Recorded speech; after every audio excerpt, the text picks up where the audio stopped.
live yet. We're not. I think we're live. Okay.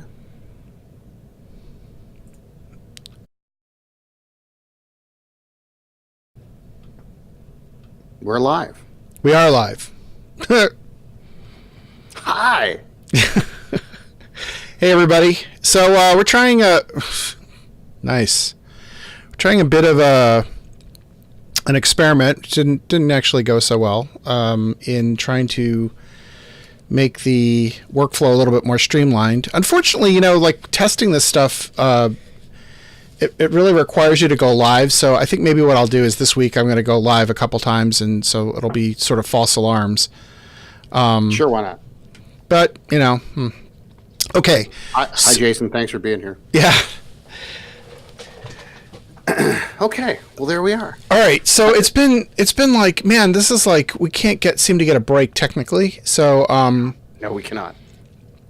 but we're here, and let's see, what do we want to? Oh, so before we get to our topic, I wanted to sort of pre-announce something.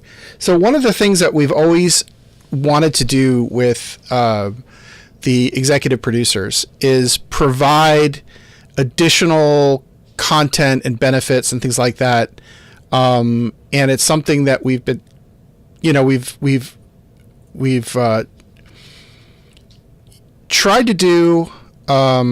It's kind of tough, but what I can tell you now is that we're going to be releasing something. We're starting a new program called Ex Libris.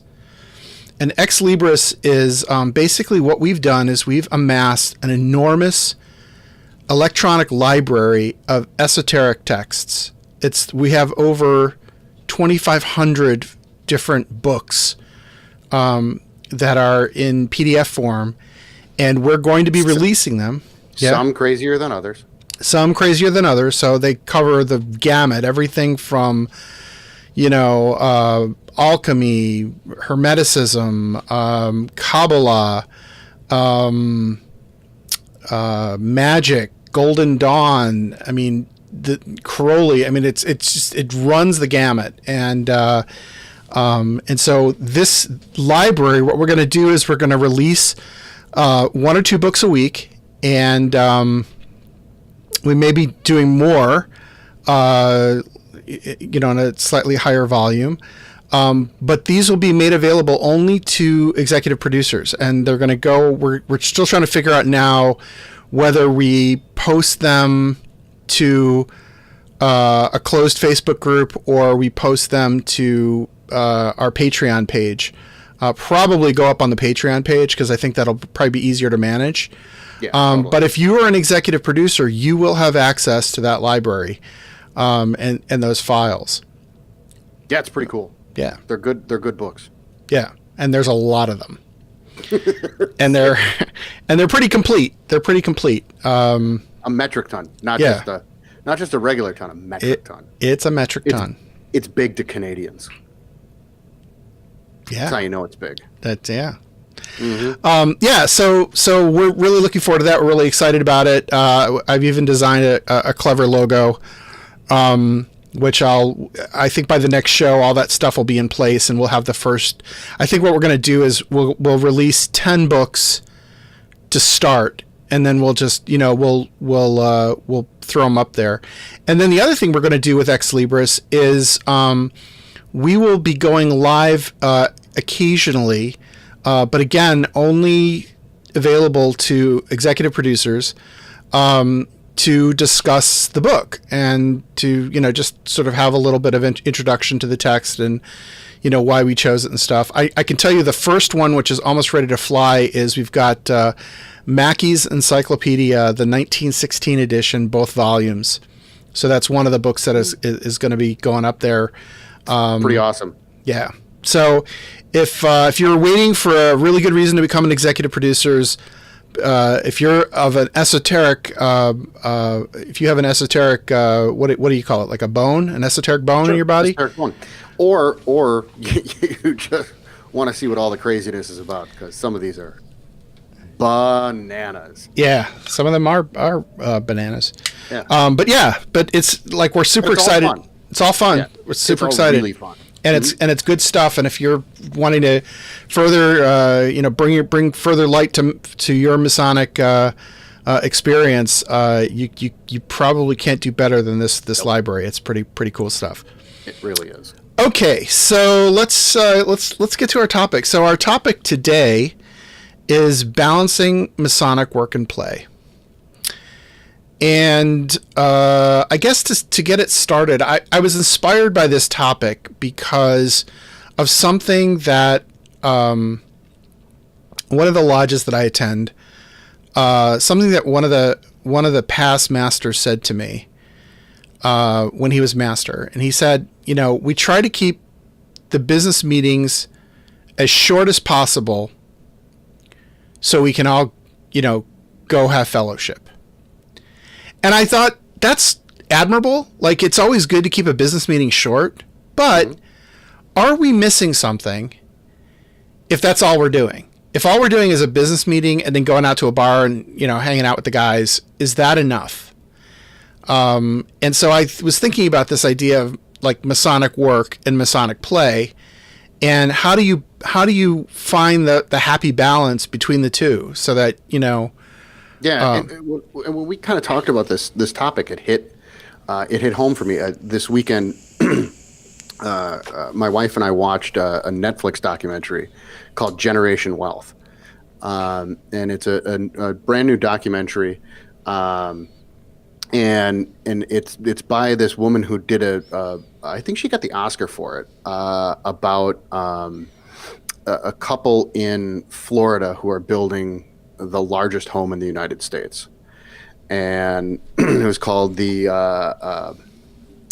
something of Versailles. I can't remember what the actual name of it is, but their home was actually modeled after Versailles. Oh yeah, Queen of Versailles. Queen of Versailh. I saw this documentary. It was crazy. So it is crazy. It's nuts, and it's an incredibly good documentary. This next documentary that she just released. It's called Generation Wealth, and it explores kind of questions about the excesses of modern society. And she's always been really interested in the topic, and she goes into great detail about why and how this kind of came up in her life, and that essentially her whole life has been work documenting this, whether in photographs. She's an award-winning photographer, and also her films. And it's such a good documentary. I cannot recommend it enough to people. I'm a huge documentary geek, and this is one of the best documentaries I've seen in a really long time, because she really is unflinching, because she really talks really a lot about kind of excess and what are our motivations, right? Especially in American culture today, what motivates us to these excesses, and is it a sickness and all this stuff.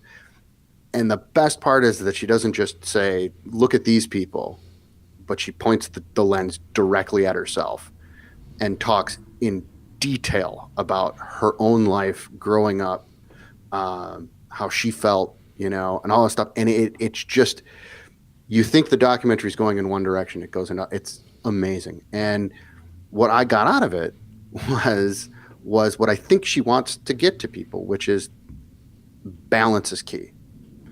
And that, yes, it's okay to want things. It's okay to strive. It's okay to do these things.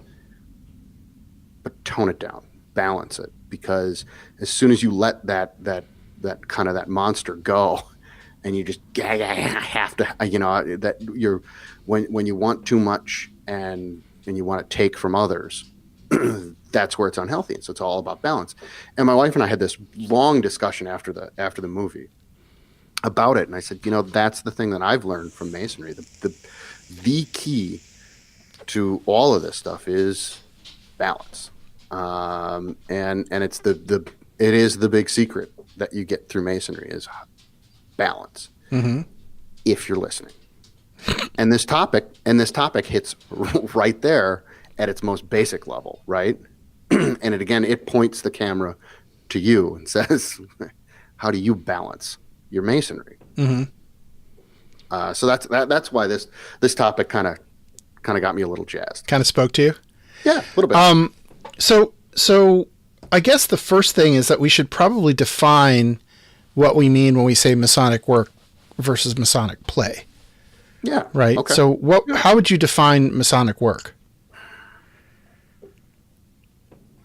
I would define that as sort of I would say the practice, the lodge practice, the things, the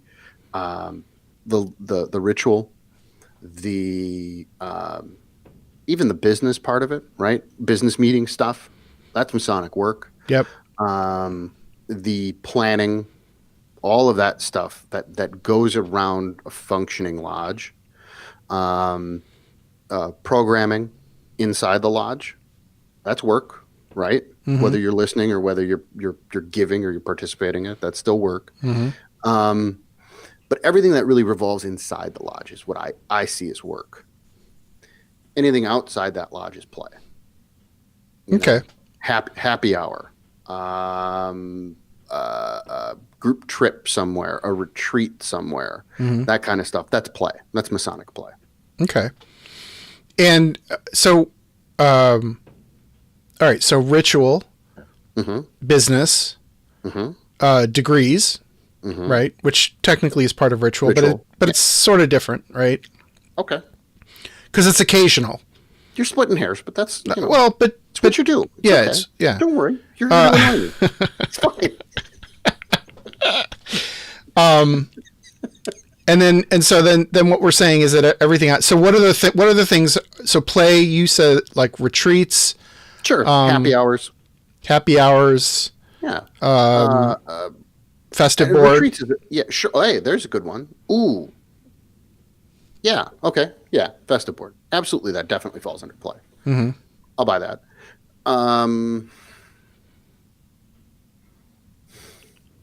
So here's my question. Where does Masonic education fall into this? Is that work or is that play? It's definitely work. It's definitely work. Okay. Yeah, it has to be, right? I'm asking. I mean, doesn't it have to be? Yeah, work? no, I think it is, and I wonder. I just wonder like, so Masonic Week was a couple weeks. Was it 2 weeks ago? No, last week. Last week? 2 weeks ago? No, what? 2 weeks ago. Last weekend. Not last weekend. Yeah. Before. So anyway, so actually, and this is sort of confession time. So we did our second annual breakfast show, and it was so good. Too. And it was really good, and it really was. It was a delightful conversation.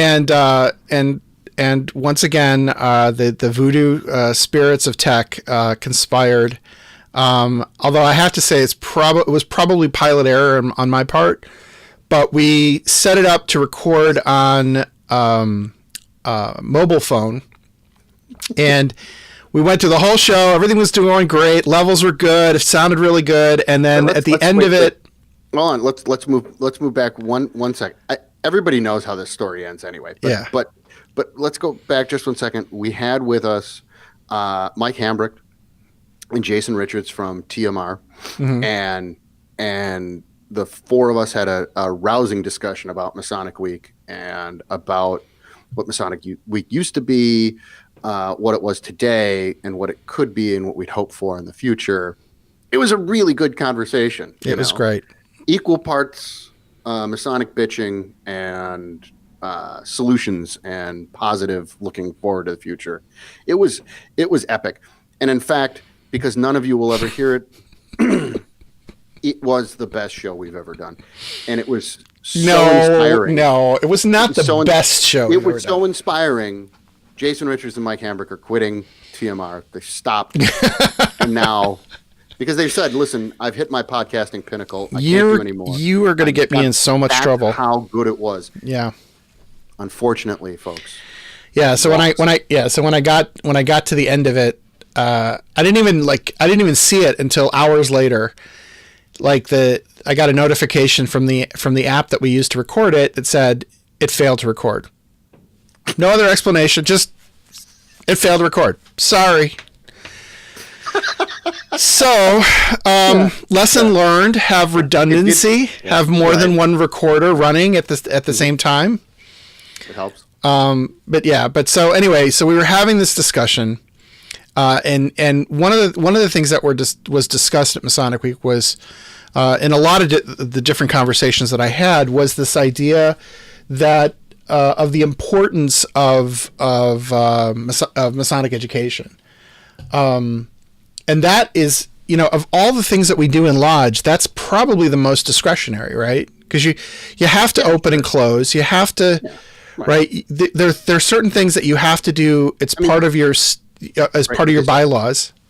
Okay, here, you got to open and close, right?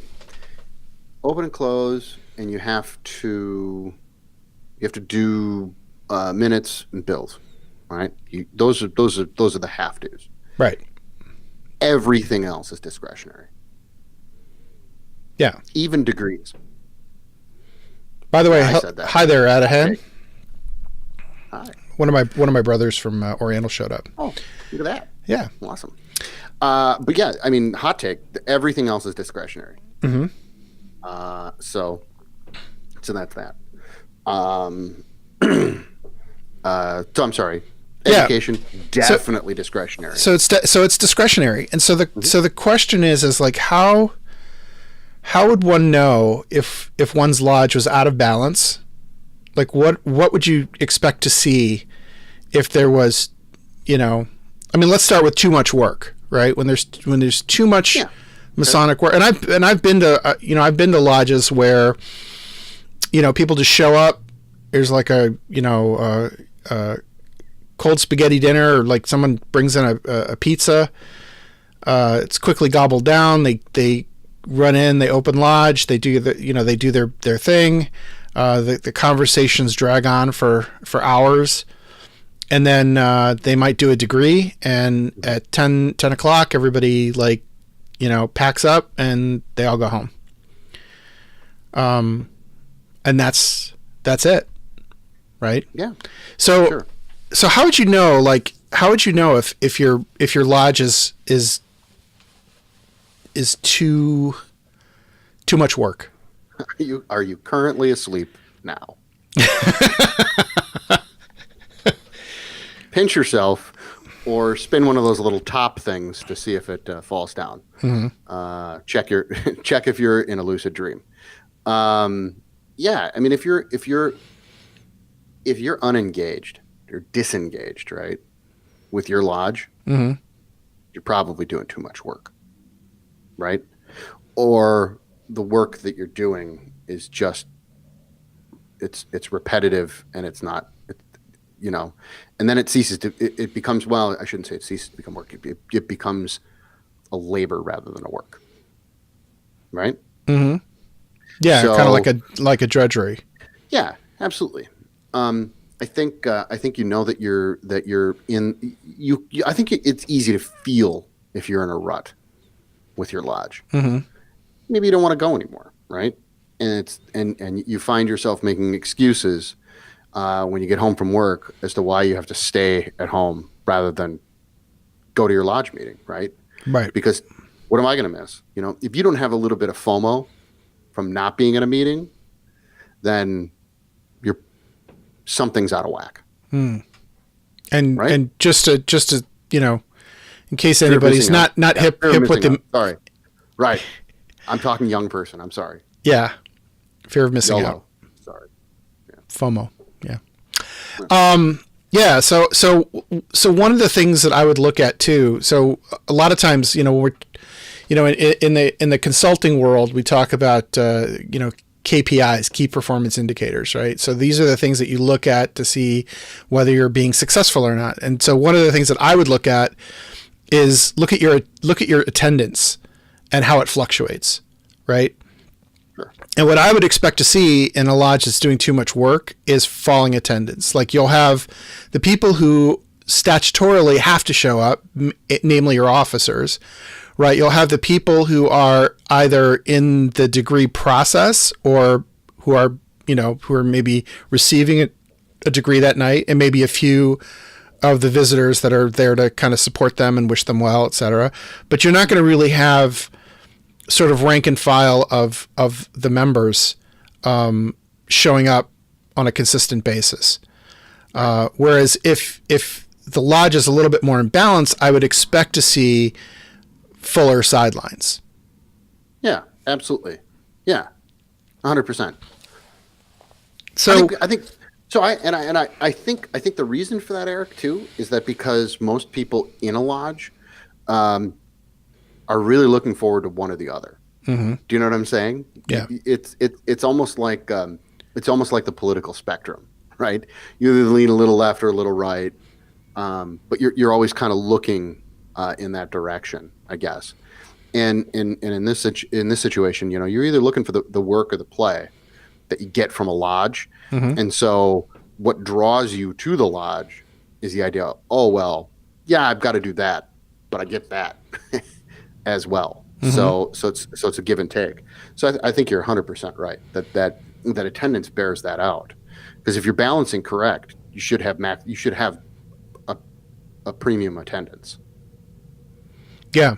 So let me ask you a question. So when you do you guys track attendance? Because I know that we don't really track it. I mean, we have a sign-in book and everybody signs it. Yeah, but nobody's crunching numbers. It's same with us.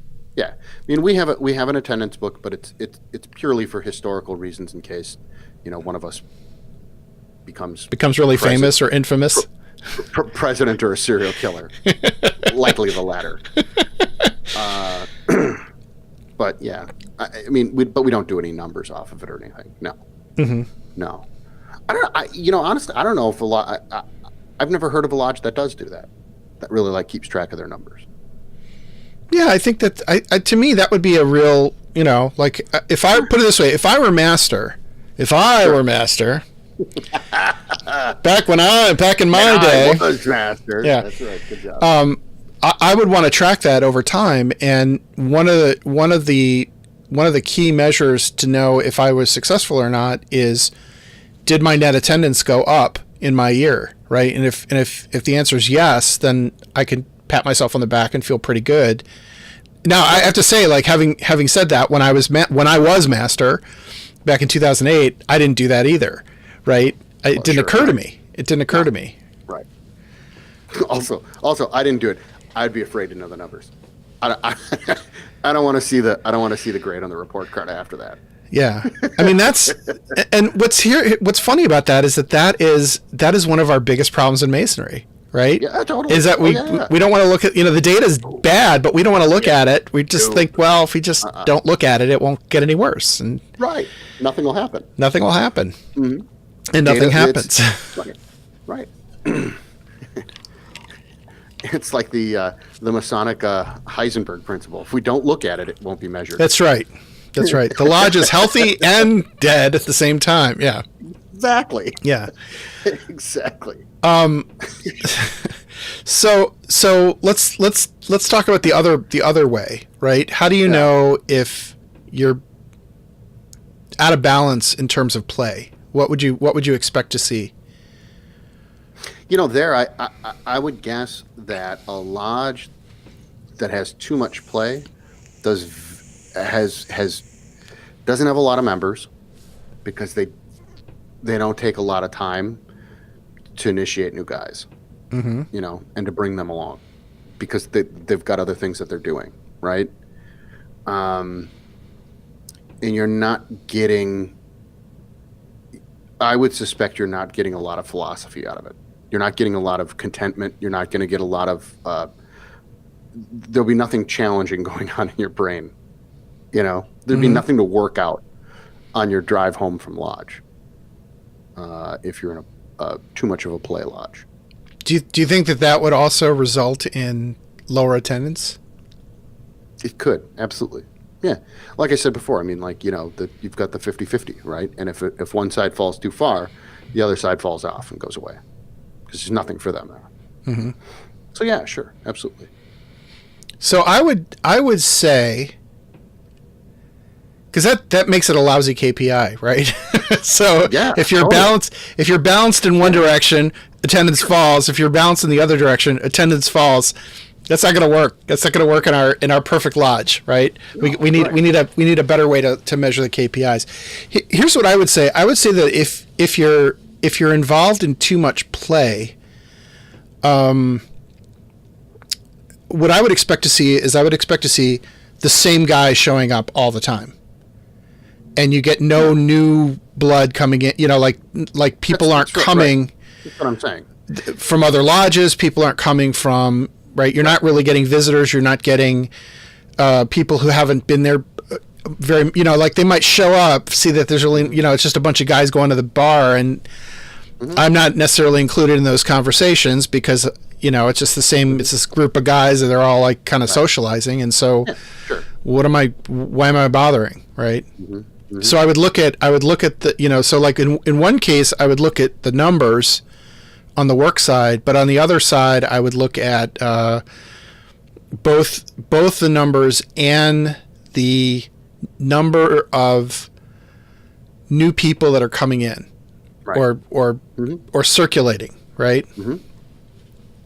So Dan Kellums on social media is asking, do you guys think that including families would increase numbers in lodge?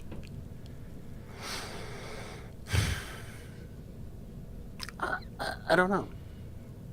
It's a really good question. I don't know. I guess. For me, no. But that's for me. I wouldn't have a heck of a lot of interest in that. This is my thing, and I don't know. I just don't. It's hard to explain. But this is I feel like this is my thing. This is my getaway. This is my time to be thoughtful and to be a little self-centered, I guess. Where it's okay to really kind of focus on just me. So for me, no, I wouldn't want that, and I wouldn't want other guys' families around because it distracts them. Jeff Dyer says, that's what the shrine's for. Yeah. Is that what the shrine's for? Oh, no, just kidding. Yeah. Some families fine, right? So, like, okay, a good example of that is one of the lodges here in town does a huge, crazy installation every year. Federal Lodge number 1. They do their installation at the Eastern Star headquarters, which is this gorgeous Beaux Arts mansion in DuPont Circle. It's ridiculously nice, and it is a high-class event. It is right around Christmas. It's actually the first weekend in December, so everybody's got a Christmas spirit to them. It's a black tie event. Family is welcome, so it's a big night for everybody that goes, and it's super classy, and it's a heck of a lot of fun, and it is an event that everyone looks forward to. And everyone's really able to share, that little bit of masonry, because it's a public installation of their officers, and it's really cool. And there's a little bit of pomp and circumstance and a little bit of ritual involved in that people can get a little taste of what our meetings are like and what we're like. And it's always a huge hit. Now, part of the reason I think it's a huge hit is because we do it once a year, and I think that you do it more than that, and people start getting really tired of the idea. The way that it is now, it's a limited event. It's once a year. It's very special, and everybody looks forward to it. So one of the things that Dan mentioned in an earlier comment is he said, is it okay to have families come and have dinner before the lodge opens? Is that a good thing or not? And I have mixed feelings about it, right?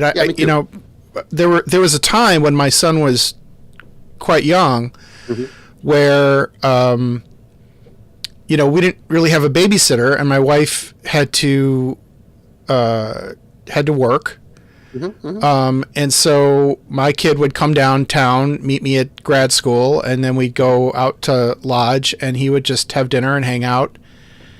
And sometimes my wife would then come pick him up after, like while we were in lodge, and sometimes he would just kind of wait until the end and we'd go home, so and he enjoyed it. He liked it. The guys liked him. And it wasn't terribly obtrusive. But I don't know. Like, I feel like unless you do it as an event or something that's sort of planned, I think it might be a little awkward for the families and the wives, just because some families will show up and some families won't, and you don't want to be the only, wife in the room. I mean, I saw that interestingly at Shelley's. Sure. Thursday night, somebody came and had their wife was there, and it was fine. I mean, there was nothing wrong with it. It just seemed a little out of place, and I was wondering to myself, like, does she feel out of place? Does she, like, here I am with a bunch of guys in a cigar bar, how comfortable was she in that environment? And it necessarily limits some of the conversation. Right. Yeah. That exactly right. It's kind of a bummer. Yeah. So, and so so Dan talks about, like, he says, but if your family doesn't support you in what you do, it makes it difficult. So it's a catch-22. It's got to be a good mix, especially for me having two younger boys. I agree. I think it is. Totally. a little bit difficult. It is one of those things that men have more responsibilities when it comes to things like child rearing and stuff like that. However, I'm kind of with you, Jason, in the sense that, like, this is something that I do for me, and it's kind of my thing. And I feel like, and my wife has her things that she does that are, she goes and plays, mahjong with her girlfriends, and they go out for dinner. In fact, she's out to dinner right now with her friends.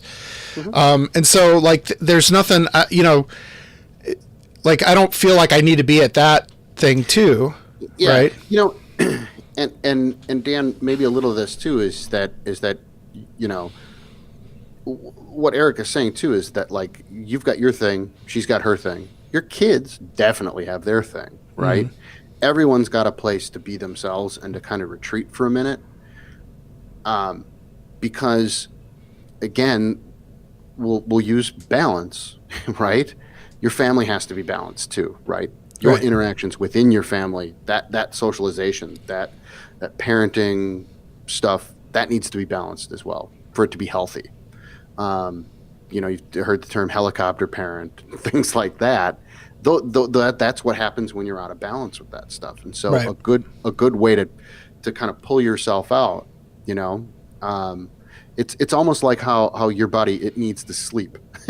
You need to shut down. You need to take a little bit of time, rest, relax, refresh, and then you're ready to go back into it again. So you can kind of think of it that way. And that's how I think of it, really, is that's going to lodge or a lodge event. When I do those things, that's my refresh. That's my time, and I take advantage of that as a refreshing, it's my little escape. I can kind of reconnoiter myself, and then I come back and, raring to go, ready to, forge ahead on whatever my wife and I are trying to do or accomplish together. Right. So, and I think another part of it is that you're pretty judicious about how committed you allow yourself to be. And there are times when you're, where you have to, because of your job, you have to do things like, attend a leadership conference or something like that. Right. But for the guy who's, like, at a Masonic meeting every night of the week, right, that's out of balance, right? That's too much Masonic work or play. Right. Not enough cable toe time. Right. So that's absolutely right. Totally. 100% right. So, yeah, I mean, I totally get where Dan's coming from. It's challenging, but, like, again, it's all in the balance, right? It's unreasonable for you to ask your family, like, hey, I want to go out and I'm going to hit, 4 meetings a week. That's unreasonable. Right? Yeah. but one every couple weeks, that's not a lot to ask. Yeah. And Jeff Dyer makes a really interesting comment. Sure. He says you can have a family Yeah. night or picnic as a thank you. You know, my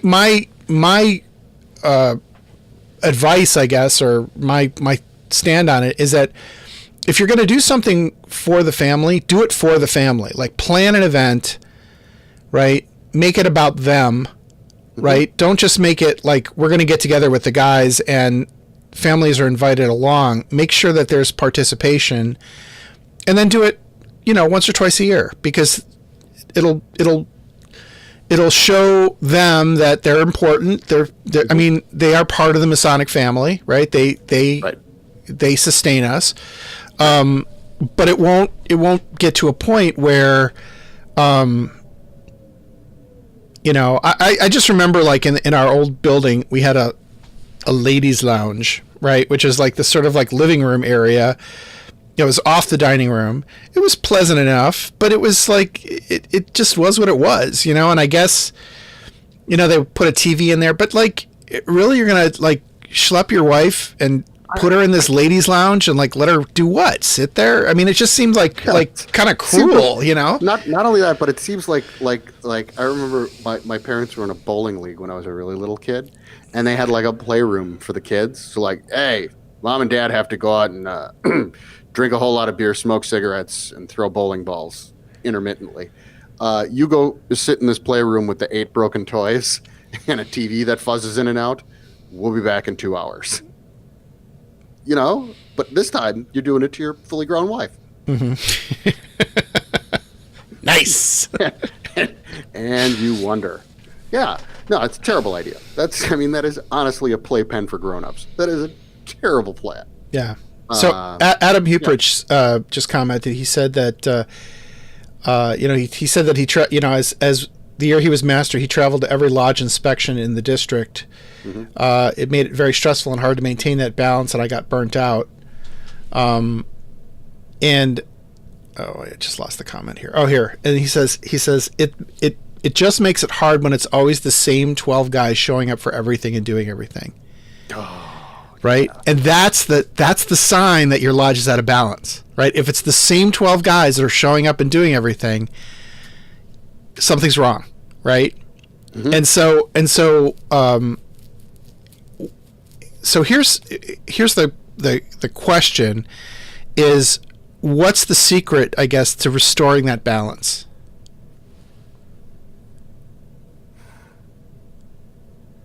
You know,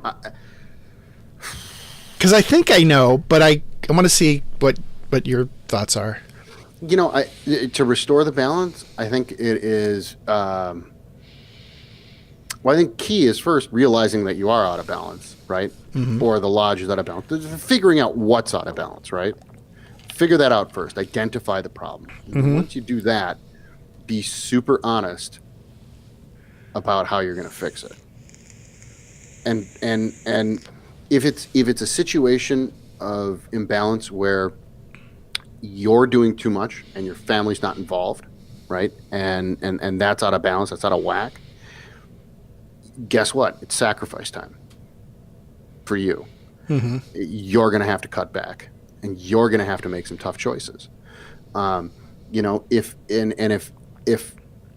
the other 11 guys, right? Let's combine these things. If the other 11 guys are like, oh, but you're going to let us down. It's only 12 of us who work. I'd say, well, I've just made room for another 12th guy, you know, figure it out. I'm sorry. But, you know, It's all about the cable tow. I mean, it's right there. It is. We talk about it right away about this very problem. And if you're not listening to it and if you're not doing it, you know, you're doing it wrong.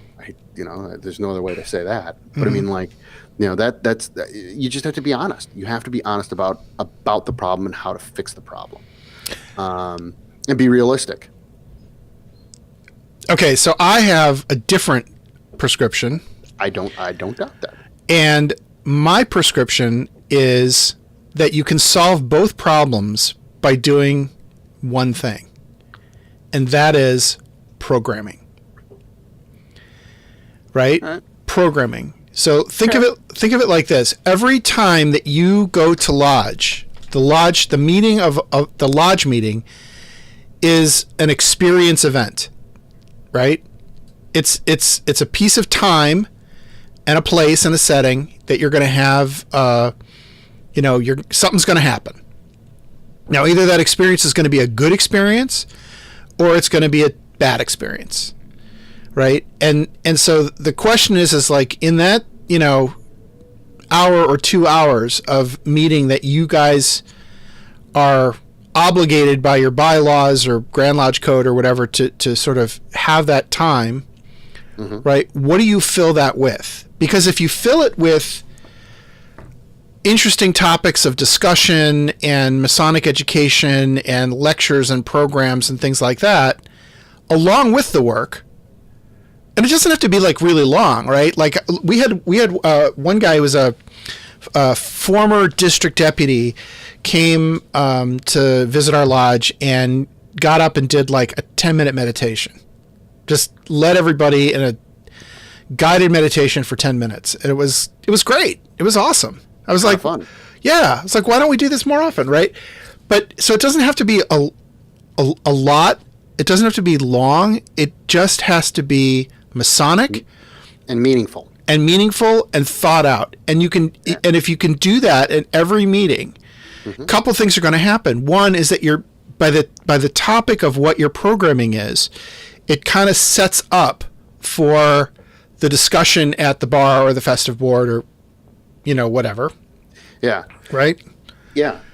So it gives you something a little bit more interesting to talk about other than, Masonic gossip and, Yeah, totally. Well, so Adam just popped up the comment. Our meetings are about 30 minutes of old and new business, and usually one older PM sitting in the corner talking over everyone. This brings up something I was thinking about while you were talking about. It takes a little bit of planning. It has to be meaningful, but what that all says? What's the key there is respect. You have respect for yourself and for the other people that are in their room. You respect them enough that you're not going to waste their time. You're not going to talk over them. You're going to participate for the 30 minutes. It's not that long. Good God. What are you, a 6-year-old kid? Pay attention. Maybe learn something. And it's all about respect. And I find that's hard sometimes. It can be very, very difficult. But it's key. If you have respect for the people that are around you and their time, and the fact that they're committing to coming to this just like you are, right? And you respect yourself and say, I'm going to get something out of this because I'm taking time away from my life and my family to do this. Boom, everything falls into place from there, right? Yeah, it does, and it balances itself because you're not, that respect, if you're respecting yourself and others, balance is natural, totally natural. I think that's one side of it. I think the other side of it is everything kind of ladders up to the master of the lodge, right? And we recently had our installation, and the week before the installation, I showed up to the installation dinner on the wrong night. And that's okay. It's my ADD, But what's interesting is that night recorded. Sorry, right. That's the last track I'm going to make about that.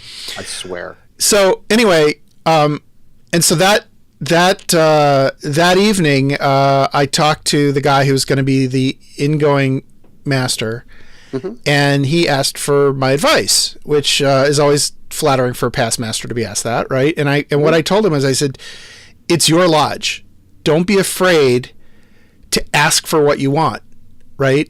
And so I said, don't say who wants to do a program, right? Because nobody's going to raise their hand. Nobody wants to be put on the spot. Nobody wants to potentially embarrass themselves, et cetera, et cetera. But if you go to a person and say, hey, I need you to give a lecture on our March meeting night, what do you got? And work out and so he said to me, all right, I need you on April 9th. Can you do one yeah, I'll do it. What do you want me to talk about? How long do you want me to speak? Because as we know on these shows, I mean, I could go 2 hours and, not a problem. You want 20 minutes? You want 10 minutes? You want 5 minutes? Tell me what you want and I will deliver. Right. And you should be able, as master of the lodge, you should be able to ask people. And you know what happens when you do that? People rise to the occasion. Yeah, they do. Right? Absolutely. No one wants to be the jerk who's going to say, "Yeah, no." And if you're asking the right way, if you're showing respect, you get it right back. It's incredible. It's incredible how that works. I could not agree more, Eric. That's fabulous advice. Yeah. For a new master, and have the confidence to understand it is your lodge. The lodge will succeed or fail depending on your attitude towards it and your commitment to the job. But for 1 year, it's yours. Yeah, totally. Yeah. So a couple people have said this in the comments, and Justice Fisher just joined us and said, I wish my lodge had a lodge education officer.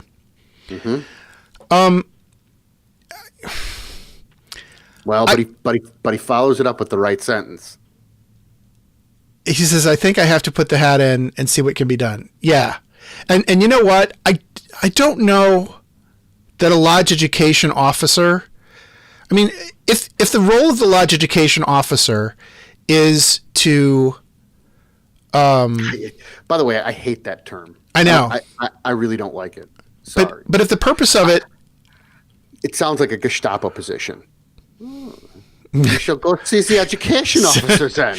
That would be the lodge re-education officer. That's right. And they send them to the lodge re-education camps. Yeah. No, but if the purpose of the lodge education officer is to coordinate, then I'm all over that. But if the purpose of the lodge education officer is to be the program every month or every week or every meeting, right?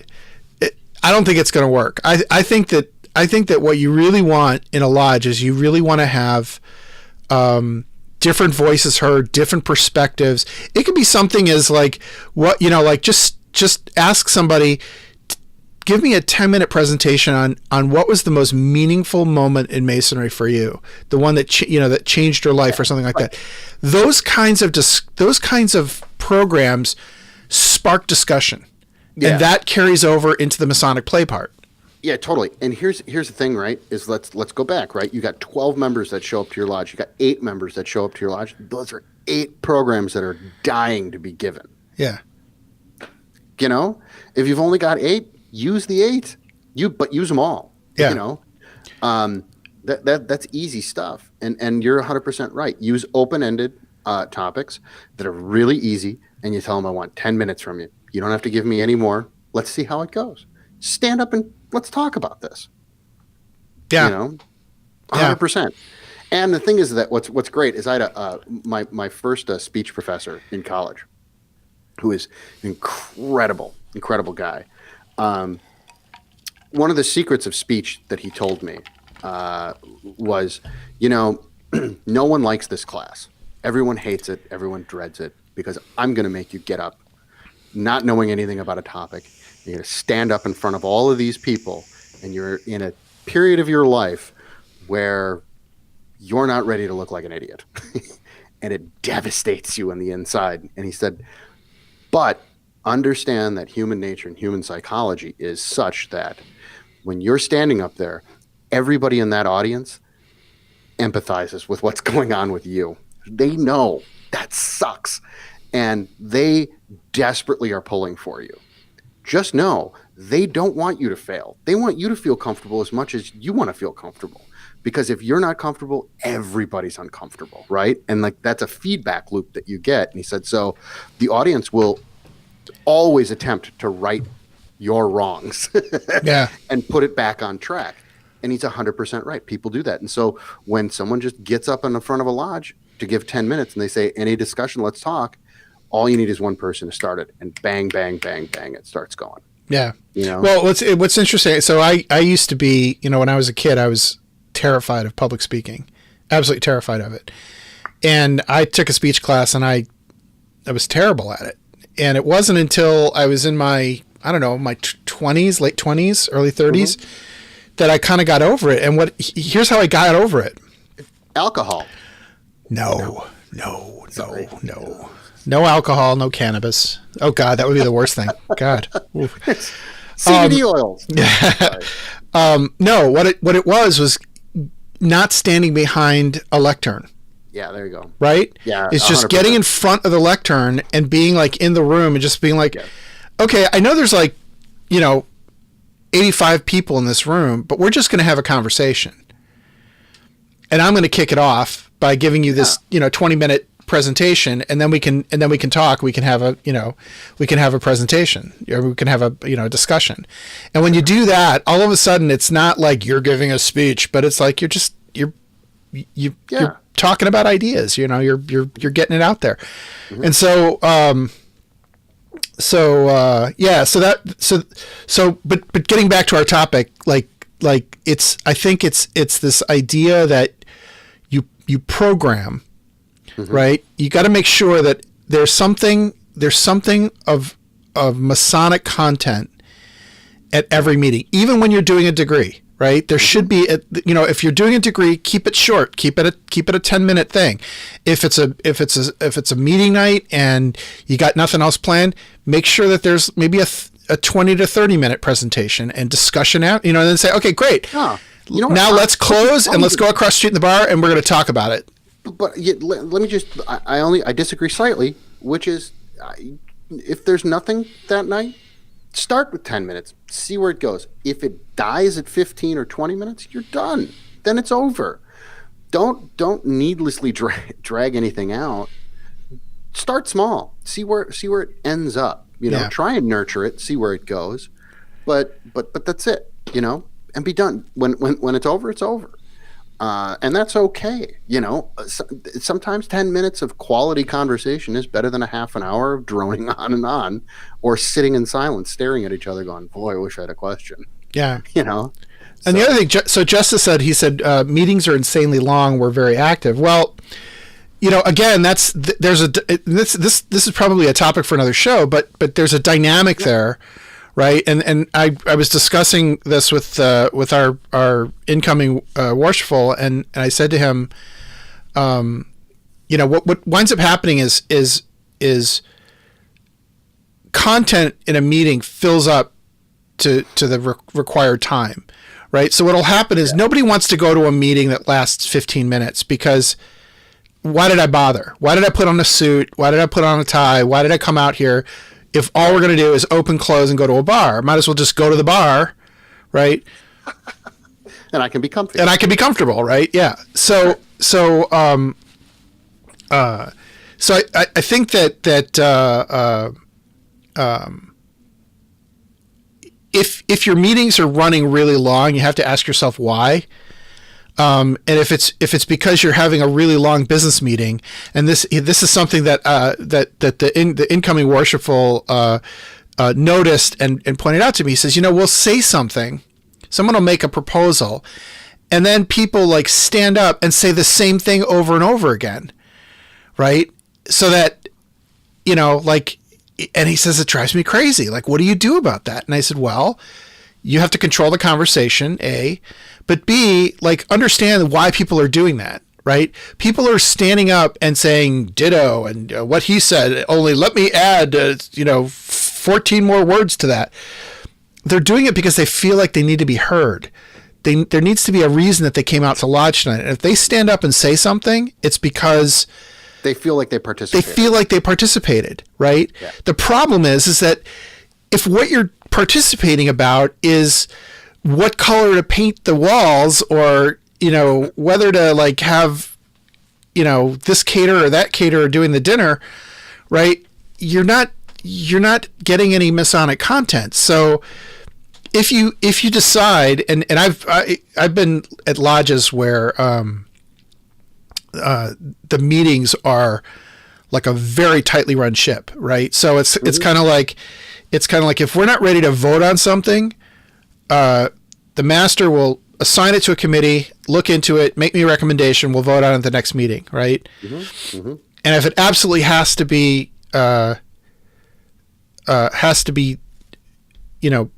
with at that meeting, then it's like, okay, we're going to take 3 comments and then ask for one more major dissent, and you only get to speak if you have something contrary to say, and then that's it, and then we vote, right? And then you keep it so that you can take the business portion of the meeting.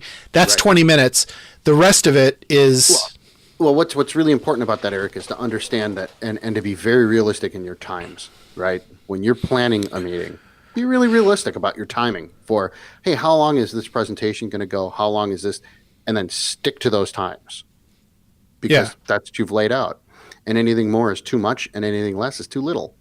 So I couldn't agree more with that. Yeah, you kind of have to. But if your meetings are if your business meetings are ballooning out, it's because you have people who feel the need to participate, but they're not. You're not feeding them meat, right? You're not feeding them protein, right? They need the protein of Masonry. What you're giving them is a lot of breadsticks. Yeah, it's vegan. It's vegan. It's not even breadsticks. It's vegan. Yeah, bleached breadsticks. Yeah. So that would be my prescription would be make sure that you're programming. And if your master is not capable of doing that, because not everybody is, there's a couple things you can do. Number one, use the back episodes of this podcast, right? There's all kinds of Masonic topics that we've been talking about, that we talk about, that you can use as a springboard to start a conversation yourself in your lodge, right? And people have asked me, can I use the podcast and play parts of it for Absolutely. Just let us know you're doing it so we know. I'd love to know where like the hate mail comes from. Yeah, right. Where the hate mail comes from. If it worked, what didn't. That it just helps us to make a better show. So that's one thing. Another thing is that there are several very good Masonic blogs that you can tap for inspiration and the basis of a discussion, and start by just all you have to do is say, all right, here's some background, here's 5 minutes of background material, right? I mean, think of it like a talk show. Like if you watch like an MSNBC or a Fox News kind of thing, right? What do? They give you 5 minutes of background. And then they talk to the guests and they say, okay, now let's have a discussion about this. You've just seen this. What do you think about this? Right. Do the same thing. Just prepare like 5 minutes of here's a Masonic issue. Here's a Masonic topic. Here's a Masonic thing. Now here's a question, and start it off with a question. Here's a question. What should the proper Masonic response be to the blah, blah, blah, blah, right? And then now you've got a conversation happening. There you go. Right. 100%. Cool. I'm in. I buy it. Done. Excellent. I hope everybody else did. So anyway, listen, if you've joined us just now, I just want to kind of give the other bookend. If you are an executive producer, we're going to be doing this new program called Ex Libris, which means from the library. And what we've done is we've assembled a very large esoteric library, over 2,400 volumes. It's all in VFL. Yeah, the VFL. And we're going to be releasing, we're going to start with a release of 10 books, and then we're going to start releasing, between, 1 and 5 of them every week. And those volumes are going to be available only to the executive producers. They'll either be on a special Facebook page, or more likely they'll be uploaded directly to Patreon, and you'll be able to access them there. And if you're an executive producer, you get access to this. And so if you'd like to become an executive producer and support the show, you can visit us at www.patreon.com/X-Oriente. you can make a donation or pledge. If you pledge $5 a month, you get executive producer privileges, and we're completely revamping our executive producer program and the perks and the benefits and stuff like that. We really want it to be something that adds to your Masonic experience. So if you're able to, please visit us there and support the show. And even if you don't do that, we still you can support us by subscribing to the podcast. And the podcast now can be, let's see, we're on iTunes, we're on Google, we're on Spotify, we're on Stitcher, we're on TuneIn. We have an app. That's right. We have an app. If you are on iOS, you can download the app. We actually, once we get a few more executive producers, will be able to release an Android version. So if you'd like to see an Android version of the app, that can be done. The thing is that there's a monthly cost to maintaining the app. So that's all that's holding that up right now. Soon to be, I'm writing an Alexa skill. So if you have an Amazon Echo, you'll be able to say something like, Alexa, play X-Oriente, and she'll do it. So that could be kind of cool, right? She'll regret that, but she'll do it. Kind of like tequila. Sorry. What's the first book, Eric? What are the first books that we're going to release? So the first book we're going to release, and I haven't picked all 10 of them, but the first one is going to be Mackey's Encyclopedia, the 1916 version. We have both volumes, which is a damn fine book. It's a great book. It's a great book, and it's a great thing to kind of refer to, and that'll be going up. And gosh, we have just so many. I think what I kind of have to figure out is how do we release all the Masonic books at once? Do we kind of mix? I think we should probably mix it up. Maybe a little bit of Hermeticism, a little bit of alchemy, a little bit of Rosicrucianism.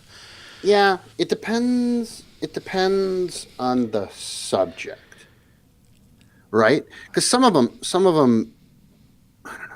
I'm trying to think. It's just some of those are like multi-volume sets that go through I'm thinking of some of the weirder ones that have multi-volume sets, and they are in order. I don't know if we release those all at once in a folder. I don't know what the right call is there. I think we're gonna use our best wisdom. Yeah, which means that it probably won't work, but we're gonna do it for you. Yeah, and that's what counts. But it'll be fun, and we've got enough books. And so a couple of people are asking if we're going to Masonic Con.